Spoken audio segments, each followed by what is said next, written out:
upon watching The Sandlot, I think I have shifted in my opinion. I really think The Sandlot is the best sports movie of all time. I can't argue with it because it has everything that you want. CJ can, but go on. It's got nostalgia. You know, obviously this time of year, summertime, baseball.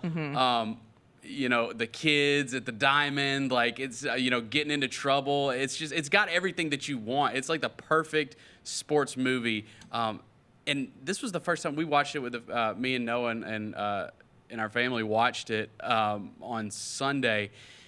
And it had been a couple years since I've seen it. Dude, I forgot how great this movie is. It is possibly the greatest sports movie of all time. I'm with you. I had not watched it since elementary school. But I had that same revelation upon a rewatch. And it's a movie that makes you nostalgic for a time that you didn't belong to. Right, exactly. Like, none of us were around. This is based in 1962 in the suburbs of Los Angeles. None of us were there. But it represents a period of lifetime that all of us know. Childhood, a childhood summer, making friends, learning a sport, getting into a ton of adventures and shenanigans along the way. And so that represents something that like just about everyone can connect to. You're not sold on it being the greatest sports movie, CJ. I think it's a fantastic movie. I think it's wonderful. I think there are other movies I would put in that tier of greatest sports movie of all time. Certainly Sandlot.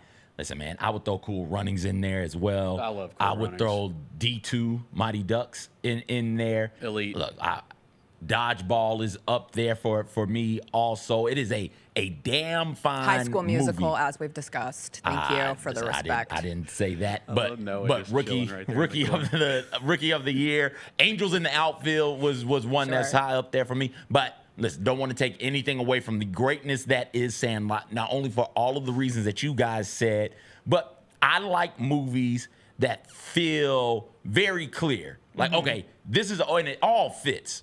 This scene is over, now this scene. And the scene previously fits with this scene, fits with the next scene, but it's a very clear delineation in the scenes, right? It felt like watching it, one of the things that stood out to me, one was, felt like I was watching like 10-minute episodes of a TV show, first off. Second off, so much of my thought and my memory of the Sandlot was centered around the chase for the ball, was centered around that. I forgot all the other shenanigans that popped off during the process. Was talking to Noah. Noah, what was your favorite part?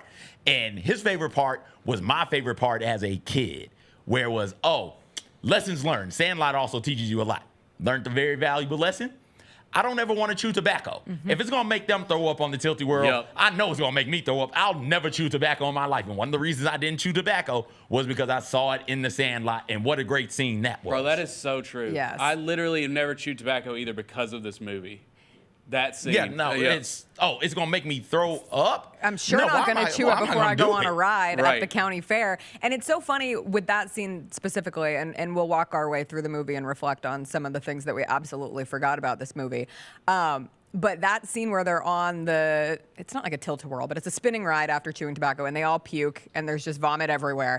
And they play the song Tequila. And I'm pretty sure that's the first time I would have ever heard the song Tequila, which becomes such, I mean, you hear it at sporting events, you hear it around and you can't help but be like transported back to where you were the first time you saw The Sandlot. I was in elementary school. One of my best friends growing up, Katie Hone, her big brother Charlie, always introduced us to the things that we needed to know. And this movie came out in 1993. So by the time I'm watching it, maybe it's like 97, 98. But he was like, this movie is legendary. And it became my friend Katie's entire personality for a significant period of time. She called me Smalls. It's how we lived. But just to think about like songs that were introduced in that way, even go back to The Sandlot. The Jessica Benson Show with CJ Hart, live every weekday at 8 a.m.